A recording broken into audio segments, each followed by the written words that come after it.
Welcome to Living Martial Arts with Master Ray Gale, aka the Dark Master. Living Martial Arts discusses and examines the everyday exercise, philosophy, and lifestyle of the martial arts enthusiast. The host talks about his own training, past and present, and he also interviews many martial artists to discover how they continue to live their own martial arts journey. Tune in for top tips on how to get the best out of your martial art. Or perhaps you're thinking of starting a martial art. This podcast offers you an easy way to dip your toe in. Sign up for the newsletter at livingmartialarts.com and get regular updates and training tips direct to your inbox. Follow the Dark Master on Twitter, YouTube, and Instagram at Living Martial Arts.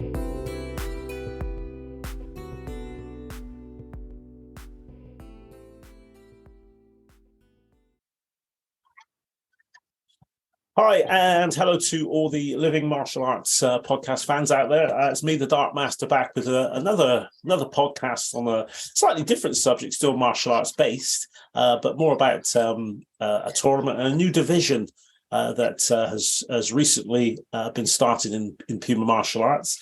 We have one of the originators of that division. We have Miss Louise Reeve. So, hi, Louise. How are you? Hi, sir. Thanks very much for inviting me on. It's lovely to be here and talk about this. Excellent. And we have the father of one of the competitors who has taken part in the Indomitable Spirit Division, Mr. James Mellor. How are you? Yes, very well. Thank you, Master Gale. It's, glad to be on in my capacity as a proud parent, I think. Excellent. Well, as I said, this chat really is just about an overview of the division. What's it for? Perhaps to get your overview on what you feel as a parent, and also you've had first-hand knowledge of your son taking part and how he's felt about it. But we'll start first with Miss Reeve, and you were very instrumental in developing this division. So perhaps you can tell us a little bit about that first. Yeah, certainly. Yes. So, I think it really came about after having a conversation with Jenny Swain, who's obviously got a wealth of experience, both in tournaments and SEN and just everything, really. She's an amazing lady. And she and I were chatting and just saying how sad it is that there are so many students that she and I are both aware of that could never potentially access a big tournament, because it's just so overwhelming. It's just, they wouldn't even assume that they could. And then we actually came to you, from what I remember, and we said, so can we maybe get together and have a discussion? And you went, no, just do it. Just go away and do it. Just do it.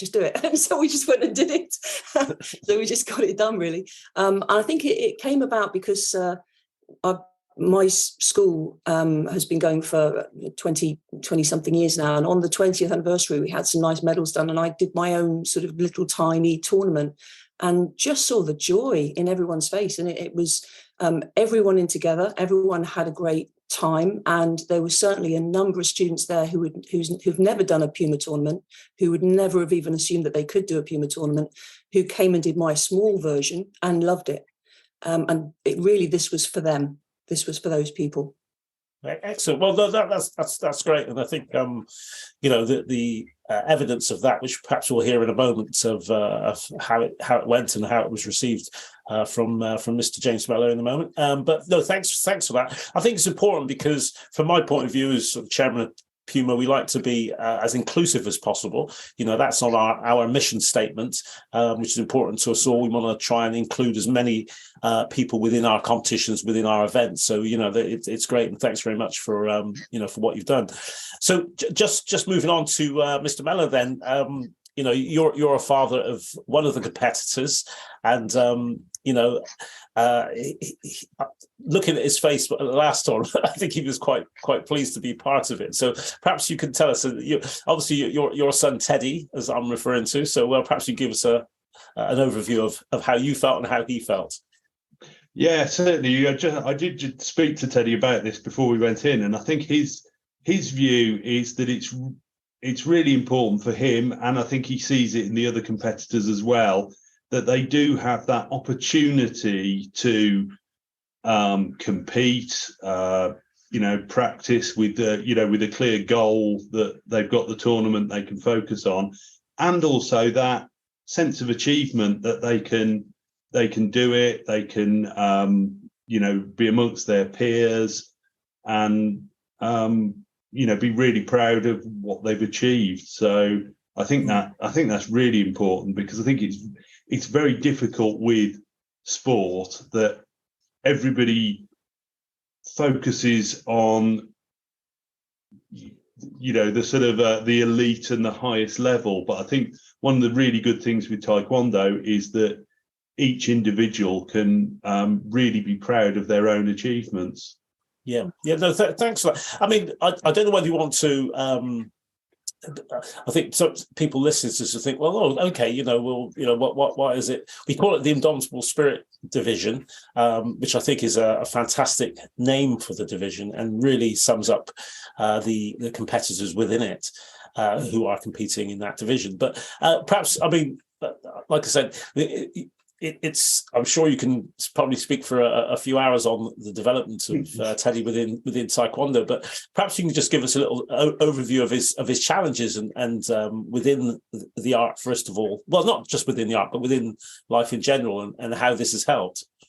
Yeah. So Teddy has cerebral palsy, so that presents him some challenges with movement, and I think he's always been keen to be active. So finding Taekwondo was really important because it's enabled him to focus on what he can do, not what his limitations are. So he's been really good with, developing his upper body strength, developing his mobility of being able to sort of move his upper body beyond the center line. And then we've always really done it using his frame, but being able to focus on learning a pattern has meant that actually he was keen to then remove the restrictions of his frame and do it without, which is a huge step forward and a huge achievement for him. Sure. And I think it's really helped his general mobility, agility, balance, by being able to do that. And it's something that he's been able to drive himself rather than getting exercises from a physio. Some of them are great, but it's very difficult for him to be motivated by that. Whereas Taekwondo and the tournaments have been something that he's been really able to focus on and really have constant improvement, and even small steps at a time, but he's really improved both his technique, his balance, and his power. No, that's great, and I think if there are any medical practitioners listening to this is great, because actually many years ago, I think it was possibly 15 years ago, at my Swindon class, I had a young girl. She was 11.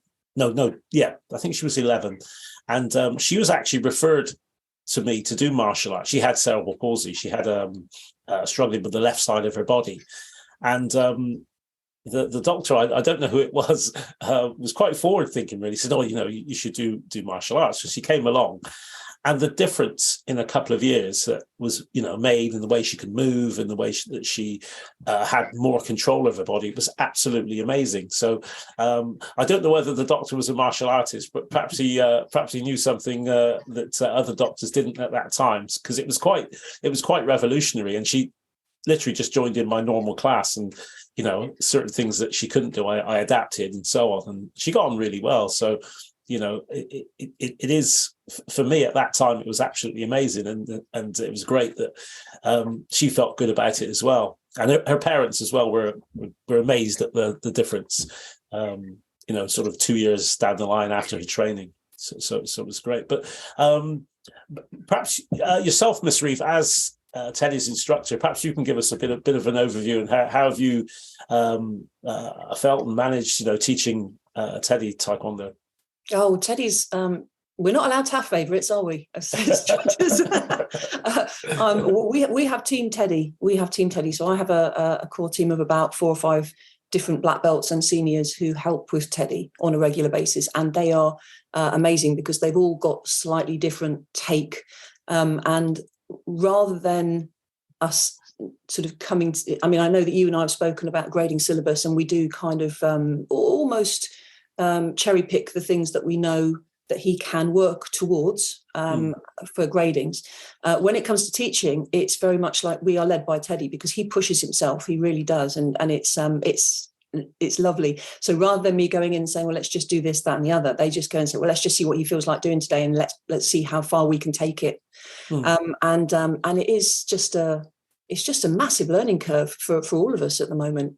And he makes me smile walking in. I know I'm going to have a good day as soon as I see him. I really do. So it's and he is so very, very smart young man.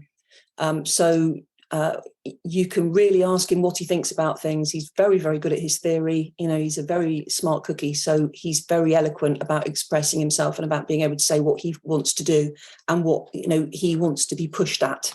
And it's great to see him in the helmet and the gloves, getting out of the frame and coming and actually doing a little bit of sparring now. He's starting to do some pad work techniques and some sparring techniques as well, which I don't think I would have thought we would get here about a year ago.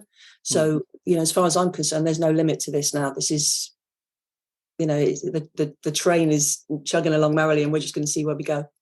I can see him getting all the way to black belt. I really can, and maybe beyond. We'll see.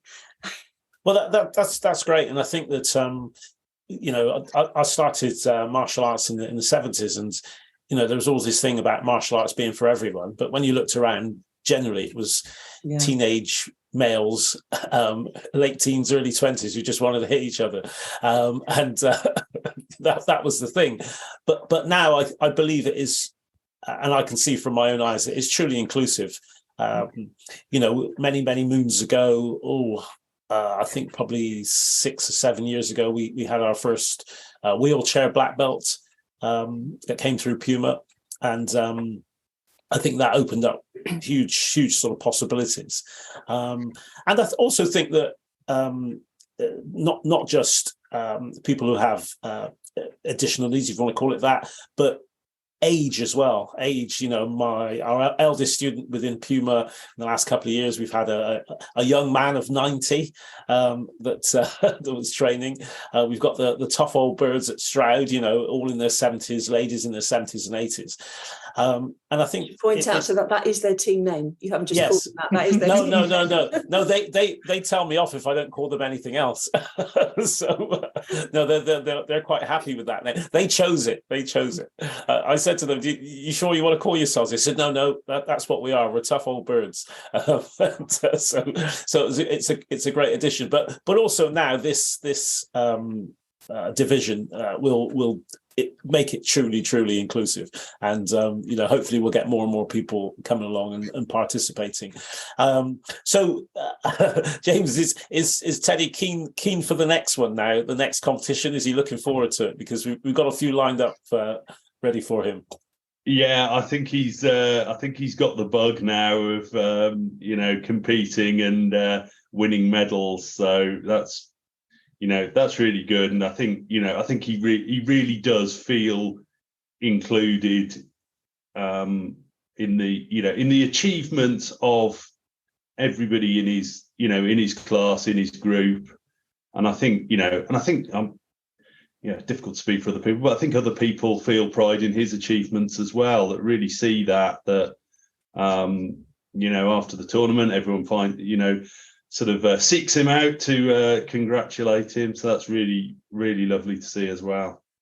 Well, I've shown. I hope you don't mind. I've shown a few people. I was in Norway last week doing some gradings and seminars, and I was quite proud to show the picture of the three masters with Teddy and told them the story about the division. They're quite sad that they can't come over and see it. Well, a few of them will. A few of them are looking forward at some point to competing in the UK and you know, just meeting their family across the water. Although I have to say, we did talk about having a tournament in Norway in the past, but I think people would be a little bit scared of the weather, because it was a bit cool and windy last week and rainy. But yeah, it was you needed a big coat, as they say in Yorkshire, a very big coat. So that was it. But listen, I want, unless there's anything else you want to add, then I just want to say thanks, really. But Miss Reeve is going to add something. Go for it.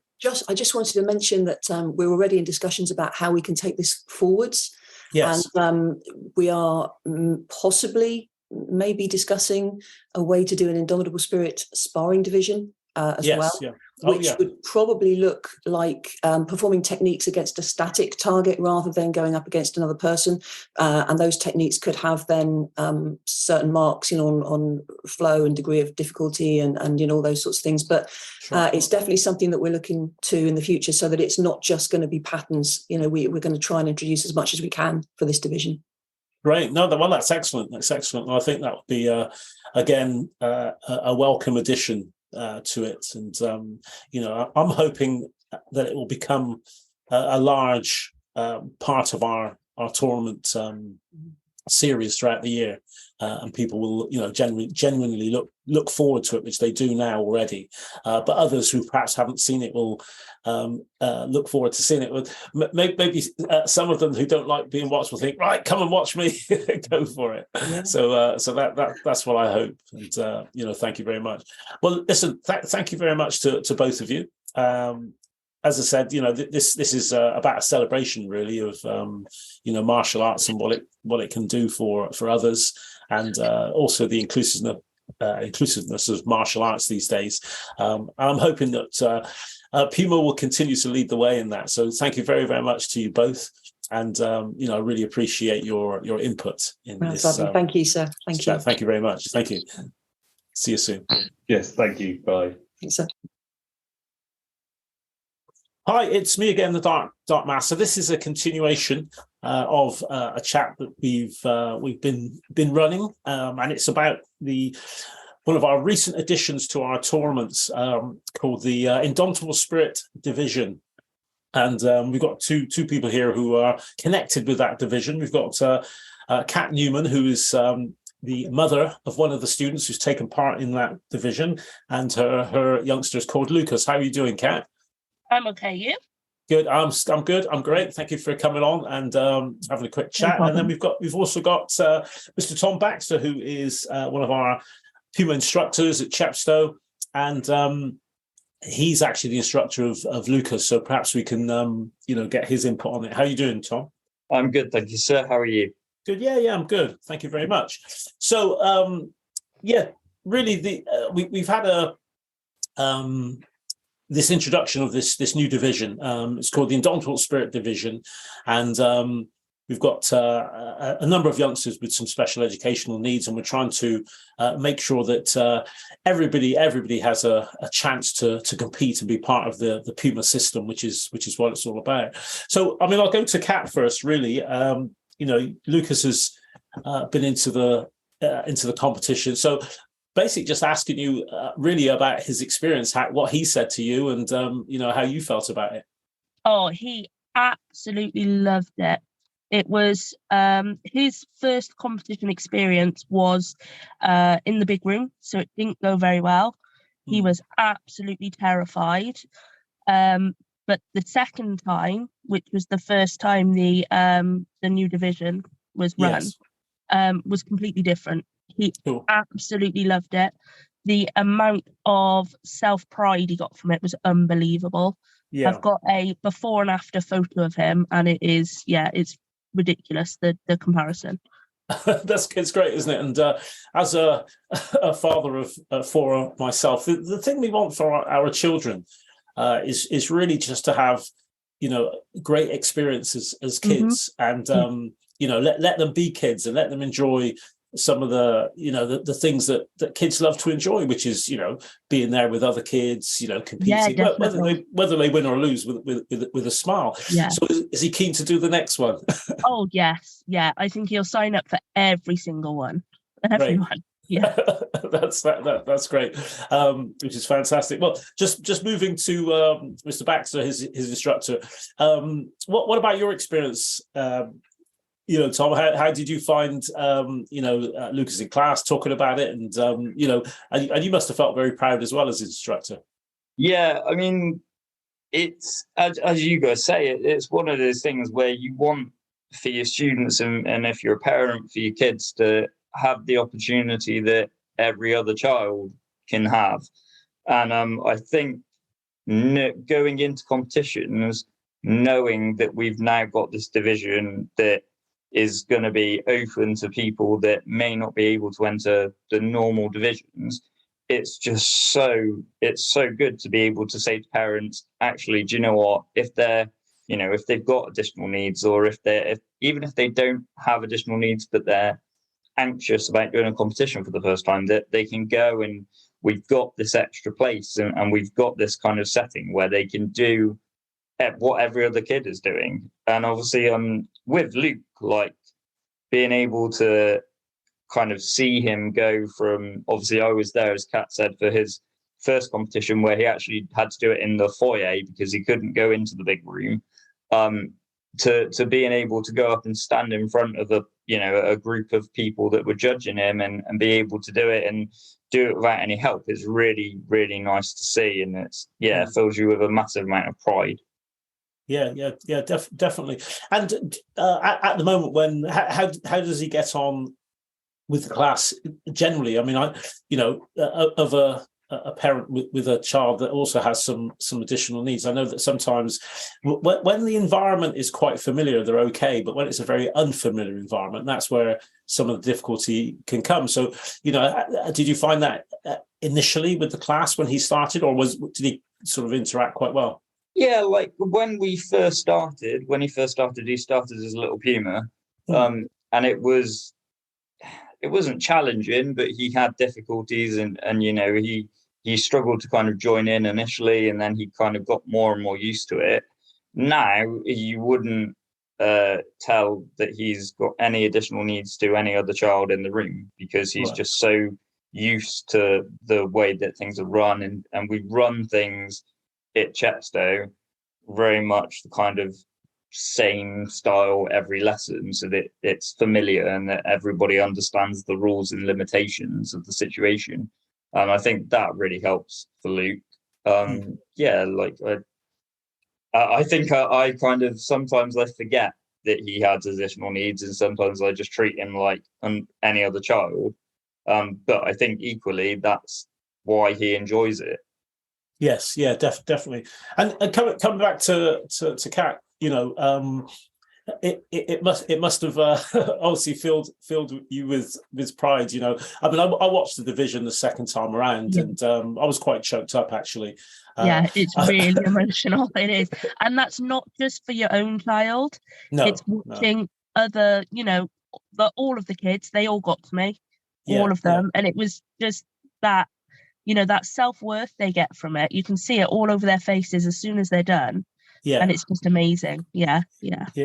So why did when he first started, Kat, why did he come along to Taekwondo? Was it something that you wanted him to do? Was it something that he saw and wanted to do? He went through a phase, like all kids do, of wanting to be a ninja. Oh, great. We all want to be ninjas. Yeah, when he was little. Yeah. I'm still at that phase, to be honest. Well, he is, because it's never left him. He absolutely loves it. So we had, I sort of put a notice out to see, what clubs there were in the area. And a lot of people recommended Chepstow. And so I had a big conversation with Tom before he started about, Lucas's limitations and all of that sort of stuff.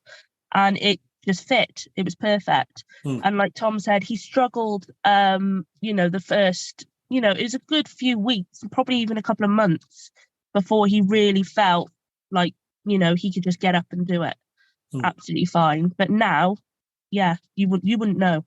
You wouldn't know at all. Yeah, and it's great. I've been teaching for well over 40 years now, and I've had sort of different children in my class. And when I first started as an instructor, and any instructors listening to this, I was quite scared, to be quite honest, of teaching children that were a little bit different and reacted a little bit different. But I also think that in the end, I encompassed it, and it actually was the making of me as an instructor. The fact that I could incorporate different learning styles, I like to call it, different learning styles in my class.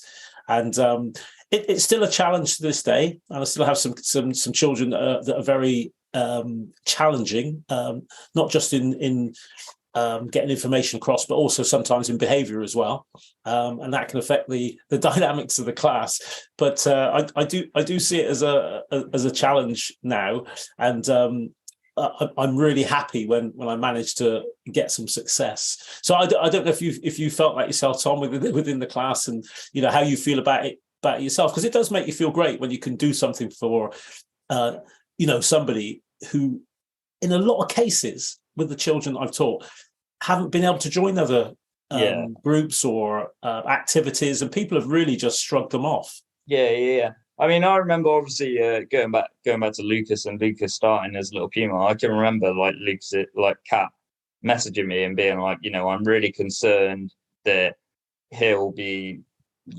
learning, that he won't be able to control himself, and he'll hit other people and things like that. And it was very much a case of, look, if we get to that point, we will deal with it, but I'm not going to immediately shut him down and be like, no, he can't come, and I think being able to have Lucas was probably the first child that I'd had where the parent had actually said to me, he has got additional needs. Now I've got like 4 or 5 in kind of one class, which is, it's challenging, but it's worth it to give them something to do and to keep being able for them to keep coming back. Like, they don't just come to one session and kind of you go, as an instructor, you sort of go, no, it's fine. Like, just keep coming along and we'll crack it, and Lucas is great to have in the class, because he'll, more often than not, I can say to him, can you go and help this new person? And then I can go and talk to the parent and kind of say, Lucas has got autism, but you wouldn't know because he's been coming for so long that now he's just used to it and he's used to the dynamics. But I think, as you say, like, having that place that's safe and accepting, and kind of that's why the IS division is so important, because it is that safety and where they're accepted regardless. And Miss Reeve has done an amazing job with it, and kind of setting it up and being the person that's driven it all and spoken to the parents and, sorted out all the draws so that we've got kids with similar additional needs going up against other children with the same. Kind of make it as fair as we can. She's been amazing and she's incredible at it. I think, like, as an instructor, you look at Miss Reeve and it's kind of your inspiration for how to deal with children like that, because Miss Reeve is just incredible at it. No, it's great, and I think well done to you as well, because as well as giving people the opportunity, you have to have instructors who are willing to be able to fit everybody into their class. I mean, it's a quite a different story, but I got quite an interesting story about a child who didn't have additional needs in that way, but many years ago, and I think it's probably about 25 years ago, a young lad walked up to me and said, and he was about 9, I think 8 or 9. He said, can I join your class? I said, yeah, of course you can. As he walked up, I looked at him and he had one arm. He had one arm. And I said, yeah, of course you can. He went, oh, you probably haven't noticed. I said, notice what? He said, you probably haven't noticed I've got one arm. I said, no, I've noticed. He said, so can I still join then? I said, yeah. He said, well, isn't it a problem? I said, well, it's not a problem for me if it's not a problem for you. So I said, you join in, and anything that we need to change, we'll change for it. And the smile on his face was huge. I cannot tell you, he'd been dismissed from so many different activities. And he was just over the moon. He was 10 foot tall, this kid. And that, for me, was massive. I was quite emotional as get. And the older I get, the more emotional I get. But there we go. Just to really the last word with yourself, Kat, as his mum, and well done to you as well. It's brave, because we put our children sometimes into certain things. We think, what am I doing? What am I doing? And we think it could harm them. But the last word on this. Anything else you'd like to add? No, not really. It's Okay. it's this huge thing that can't really be put into words, really. Just yeah.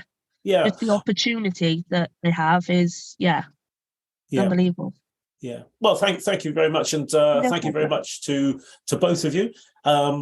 We will look forward to seeing you both, and we'll look forward to the next PUMA competition and the expansion, I reckon, of the Indomitable Spirit competition, because word is getting around, and I'm sure that the kids are getting really excited about getting there again.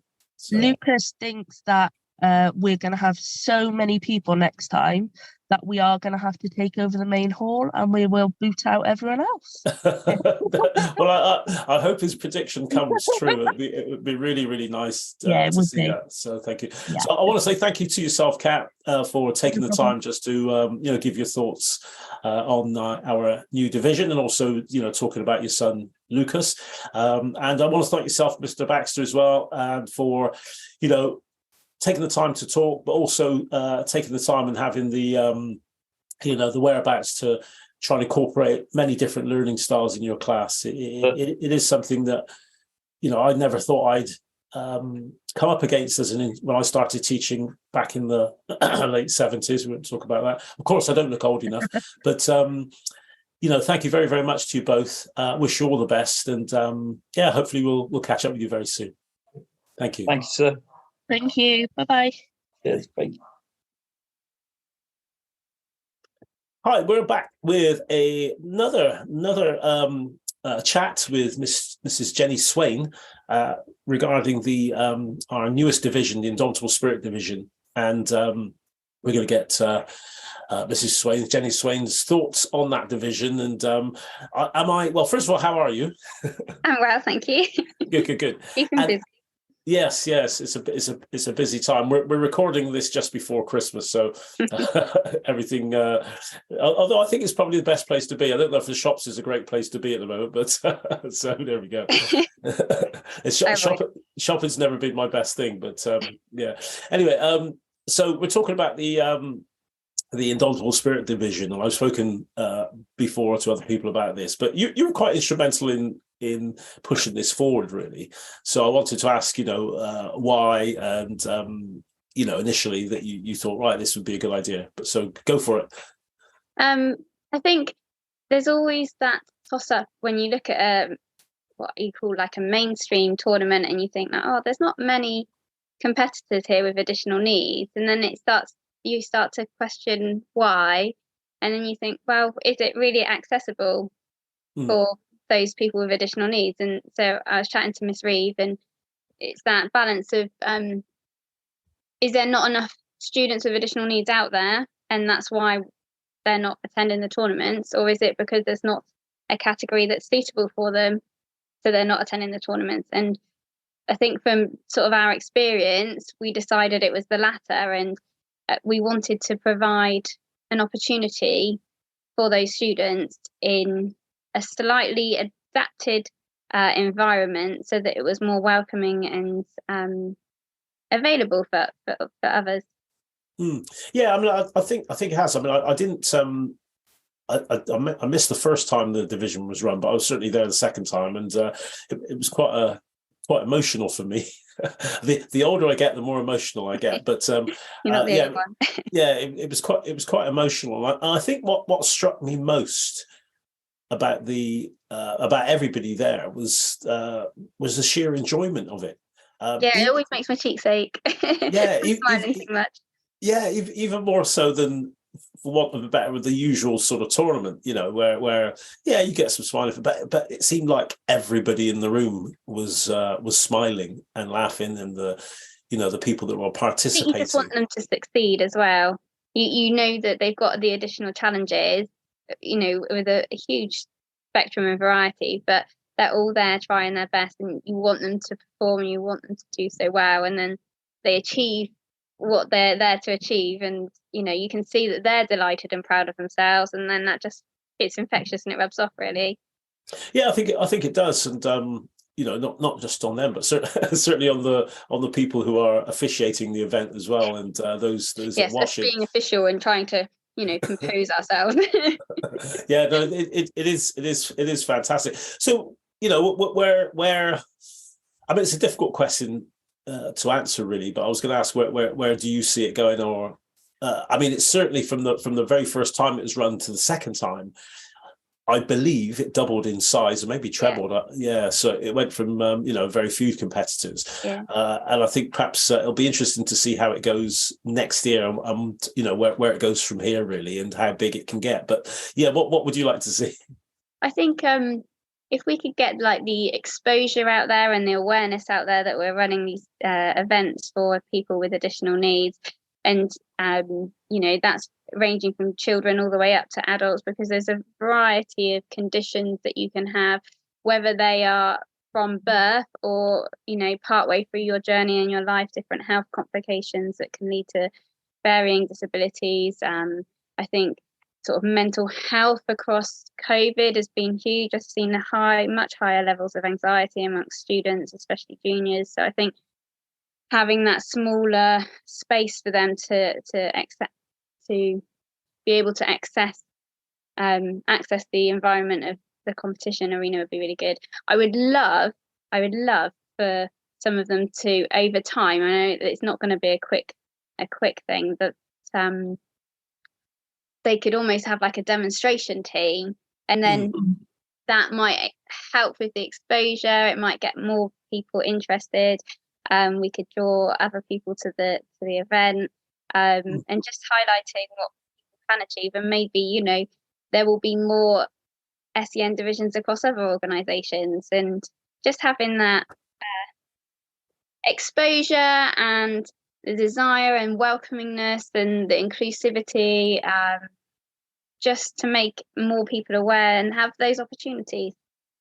Yeah, well, I'm hoping that certainly in the tournaments to come, I can perhaps put this out to other organisations as well. I've already spoken to a few people and said, we've got this particular division. Do you think that anybody be suitable? I'm sure we'll get some people, from other groups that will come along and take part, which will be great. It's nice to be leading, actually, leading, and look into the future.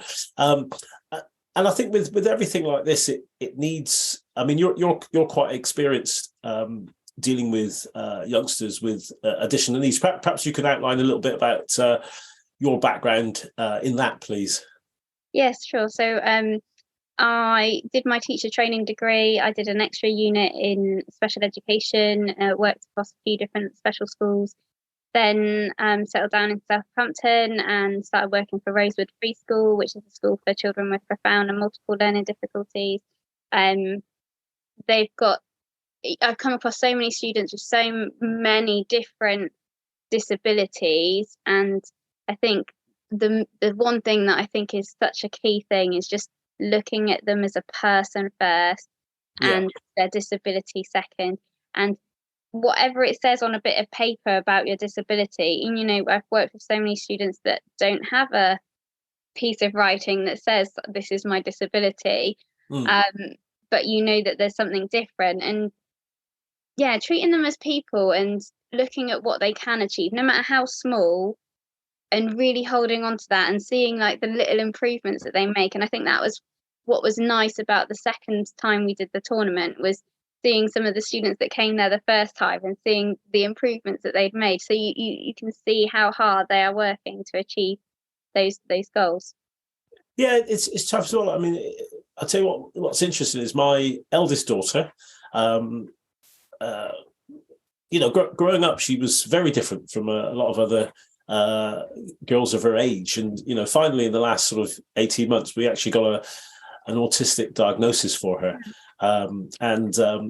it's quite interesting because it's ever changing, and as she's got older it sort of has come out a little bit more, the maybe for want of a better word, differences, whatever, but she's sort of struggled in many ways, and we've recently got her into performing on stage.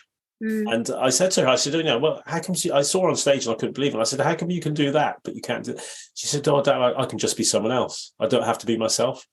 I can be someone else. And there's a lot of additional needs podcasts out there as well. And there's a lot about the different drama groups and how autistic people thrive in those circumstances. Not everybody, but yeah. Well, it was strange because she was talking, and when she was talking, I actually felt she was talking about me. So I'm thinking, perhaps it's a genetic thing. I don't know, because I actually felt very much the same in the world that I'm in, and So there are links with genetics now for autism. Yeah. I think we sort of have that in common, really. But no, that's great. I mean, I don't know if you've got anything. As I said, we're just having a brief chat. I don't know if you've got anything else to add. I mean, I would like to say thank you, to you for putting this forward, because I think that, certainly within our group, our martial arts organisation, and I'm sure with many others, we try and use this word inclusive a lot. But sometimes you have to look and think, well, are we truly inclusive? And if not, how can we be more inclusive? And I think this is certainly one way that, we've moved further towards full inclusiveness. And, I'd like to see, probably more things in the future, not just with special education needs. I mean, I've just started an over 60s class, which is quite interesting in the area that I live. And they're all. It's very strange because they're all ladies. I can't get any men over that age to join, but the women are up for it, and they're absolutely loving it. And they look forward to the class every week. It's a very different class, but when you look at martial arts now to when I started, it certainly is a lot more inclusive. So hopefully we can keep going that way. So I don't know if you've got any thoughts on that. I think there's always, in the world that we're living, there's always more education out there and there's more things to learn about. So I think we are leading with our inclusion work, but I think there's probably still a long way to go and stuff that we don't even realise about. But hopefully we've got a really nice environment where we're welcoming to new information and new bits and pieces, that whenever we do find out different bits that we think like, oh yeah, I've never really thought of that, then we can address it and go forwards and lead. Well, lovely. Thank you. I'd like to thank you very much for just giving you that time just to give us your thoughts. And hopefully we'll see you again soon, and maybe in the future when we have a few more of the Indomitable Spirit Division, we can talk a little bit more about how it's going and how we see it progressing for the future. So thank you very, very much for taking the time. Thank you. I appreciate it.